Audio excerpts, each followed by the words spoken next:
The effect अज तुहाडा स्वागत है जी। मैं हाँ सुखविंदर कोटली। अज साडे नाल जुड़े ने भैन बलजीत जी, डेरे सच्चे सौदे नाल पिछले काफ़ी समय तो जुड़े हुए हैं। जानते हैं उन्होंने जवानी डेरे सच्चे सौदे बारे किस तरह के उन्होंने विचार ने। भैने सत श्री अकाल। दान सब तेरे असर होए बलजीत करो जी। भैने डेरे नाल सच्चे सौदे नाल कद तो जुड़े हुए हो तुसीं? सानू हो गए 25 साल जुड़िया नू। 25 साल। हाँ जी। किस तरह का माहौल है डेरे सच्चे सौदे का? डेरे बहुत वधिया माहौल है जी। बाकी जदों आपां जाने आपां नू जाके पता लगदा है जी, बहुत वधिया ही, घर नालों भी ज़्यादा वधिया सेफ है इत्थे, बंदा बहुत वधिया ही। गुरु जी की उपदेश दिंदे ने उत्थे? गुरु जी तो एवें उपदेश दिंदे ने भी ना किसी का माड़ा करो ना माड़ा सोचो। जे आपां किसी बारे माड़ा सोचांगे तो आपदा उदों पहलां हो जांदा जी। हाँ जी। मानवता भलाई दे काम कोई करवाए जांदे ने डेरे वल्लों? हाँ जी 100 ਦੇ 100% सारे वधिया ही। जो काम है उत्थे गुरु जी का सिखाया होया है सारा सही होऊगा जी। बाकी जाके की काम करवाए जांदे ने गुरु जी वल्लों उत्थे? गुरु जी वालों जिमें जो कोई गरीब है जी, जिमें उन्होंने दवाई दवानी, कोई किसी के घर राशन मुक रहा जी तो राशन दो जी। ते बाकी जिमें किसी ते मच्छो ना जी आप तो बड़ा जे भी उदी हो सके तो हैल्प करो जी। हाँ जी। गुरु जी साडे विच नहीं हैगे इस समय, उन्हां दे जाण नाल साडे समाज ते कोई असर होया? बहुत माड़ा जी, बहुत माड़ा होया जी असर तां।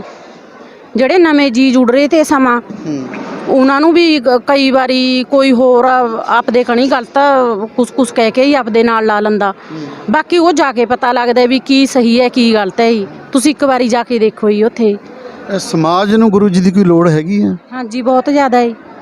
ਜਿਹੜੇ ਛੋਟੇ ਛੋਟੇ ਬੱਚੇ ਨੇ ਦੇਖੋ ਨਸ਼ੇ 'ਚ ਪੈ ਗਏ ਜੀ, माँ बापा ने नहीं आखे लगते जी। बाकी उत्थे ऐ भी नहीं कला रब का ना, होर भी बहुत ज़्यादा नॉलेज दी जाती है। गुरु जी बहुत ज़्यादा नॉलेज दिंदे ने। तुहाडे घर परिवार दे विच कोई बदलाव आया डेरे सच्चे सौदे नाल जुड़न तो बाद? हाँ जी बहुत वधिया ही, बहुत वधिया ही। की तुहाडी जिंदगी 'च बदलाव आया? साडी जिंदगी 'च ऐ बदलाव आया जी। असीं छोटे ਜਿਹੇ ਜ਼ਿਮੀਂਦਾਰ हैं जी। बहुत छेती छेती तरक्की करी जी। असीं रब का नाम लेके मालक का नाम लेके हरेक काम नूं हत्थ पाने जी। ਜਿਹੜੇ ਕੰਮ ਨੂੰ हत्थ पाने ਉਹੀ ਕੰਮ ਬਣਦਾ जी साडा। हाँ जी। ਜਿਹੜੀ ਤੁਸੀਂ ਤਰੱਕੀ ਦੀ ਗੱਲ ਕਰ ਰਹੇ ਹੋ ਵੀ ਤੁਸੀਂ ਛੋਟੇ ਜ਼ਿਮੀਂਦਾਰਾਂ ਦੇ ਵਿੱਚ ਆਉਂਦੇ ਹੋ, ਕਿਹੜੀਆਂ ਉਹ ਚੀਜ਼ਾਂ ਤੁਸੀਂ ਗੁਰੂ ਜੀ ਵੱਲੋਂ ਮੰਨ ਕੇ ਜਿਹੜੀਆਂ ਉਹ ਕਰੀਆਂ ਤਾਂ ਕਿ ਤੁਹਾਡੇ ਪਰਿਵਾਰ ਦੇ ਵਿੱਚ ਜਿਹੜੀ ਖੁਸ਼ਹਾਲੀ ਆਈ? खुशहाली है भी असी ठेके ते जमीन लैने आपदी दा, पैली साडे थोड़ी जी है। साने बहुत तरक्की करी, मकान बनाया आपदा। देखो बच्चे पढ़ते ने DAV स्कूल च कितना खर्चा हुंदा है बच्चों ते। बाकी ठेका देख लो किन्ना किन्ना ठेका होया पिया, ठेका देना जिमें। बाकी होर जमीन भी ले ली असी मुੱਲ ते होर भी प्लाट भी लिया बहुत महंगा वो लैता। बाकी होर सारे मालक दे आसरे नाल संद ने जी, बहुत कुछ दिता ही मालक ने। की दसीए जी, ਉਹਦਾ ਸਾਨੂੰ ਪਤਾ ਜਾਂ ਮਾਲਕ ਨੂੰ ਪਤਾ ਕੀ ਦਿੱਤਾ ਮਾਲਕ ਨੇ। ਕੀ ਮਾਲਕ ਨਾਲ ਤੁਹਾਡਾ ਇੰਨਾ ਪ੍ਰੇਮ ਪਿਆਰ ਕਿਉਂ ਹੈ? ਤੁਸੀਂ ਇੰਨੇ ਆਪਣੇ ਜਿਹੜੇ ਤੁਹਾਡੇ ਅੰਦਰ ਜਿਹੜਾ ਉਹਨਾਂ ਦਾ ਪ੍ਰੇਮ ਰਗ ਦੇ ਵਿੱਚ ਕਿਉਂ ਸਮਾਇਆ ਹੋਇਆ ਹੈ? ਇੰਨਾ ਪਿਆਰ ਉਹਨੂੰ ਤੁਸੀਂ ਕਿਉਂ ਕਰਦੇ ਹੋ? ਅਸੀਂ ਜੀ ਪਿਤਾ ਨੂੰ ਤਾਂ ਇੰਨਾ ਪਿਆਰ ਕਰਦੇ ਹਾਂ, ਇੰਨਾ ਸ਼ਾਇਦ ਆਪਦੇ ਮਾਂ ਬਾਪਾਂ ਨੂੰ ਵੀ ਨਹੀਂ ਕਰਦੇ ਹੋਵਾਂਗੇ, ਆਪਦੇ ਬੱਚਿਆਂ ਨੂੰ ਵੀ ਨਹੀਂ ਇੰਨਾ ਅਸੀਂ ਪਿਆਰ ਕਰਦੇ ਜਿੰਨਾ ਪਿਤਾ ਜੀ ਨੂੰ ਕਰਦੇ ਹਾਂ। ਕਿਉਂ ਕਰਦੇ ਹੋ? ਕਿਉਂਕਿ ਪਿਤਾ ਜੀ ਨੇ ਜੋ ਗੱਲ ਮਨ ਸੋਚਦੇ ਆਪਾਂ ਉਹੀ ਪੂਰੀ ਹੋ ਜਾਂਦੀ ਹੈ ਸਾਡੀ। ਜਾ ਕੇ ਦੇਖ ਲਓ ਚਾਹੇ ਸਾਡੇ ਘਰੇ ਜਾ ਕੇ ਤੁਸੀਂ, ਜੋ ਸੋਚਿਆ ਹੀ ਪੂਰਾ ਹੋ ਗਿਆ। ਸਾਡਾ ਤਾਂ ਸਾਡਾ ਸਾਡੇ ਰਿਸ਼ਤੇਦਾਰ ਵੀ ਤਾਰਤੇ ਜੀ ਮਾਲਕ ਨੇ। ਇਹ ਉਹ ਸੱਚਾਈਆਂ ਨੇ ਜੋ ਅਸੀਂ ਤੁਹਾਨੂੰ ਦਿਖਾ ਰਹੇ ਹਾਂ।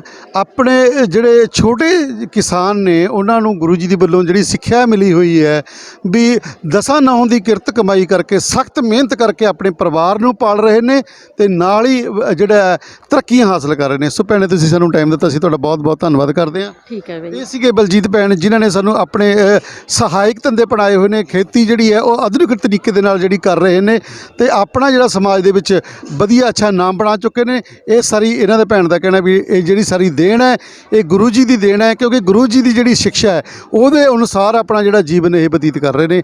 ਸੋ ਭੈਣੇ ਤੁਹਾਡਾ ਬਹੁਤ ਬਹੁਤ ਧੰਨਵਾਦ। ਤੁਸੀਂ ਦੇਖਦੇ ਰਹੋ ਦਾ ਇਫੈਕਟ। ਮੈਂ ਸੁਖਵਿੰਦਰ ਕੋਟਲੀ ਬਾਈ ਮੱਖਣ ਸ਼ਰਮਾ ਦੇ ਨਾਲ। ਧੰਨਵਾਦ।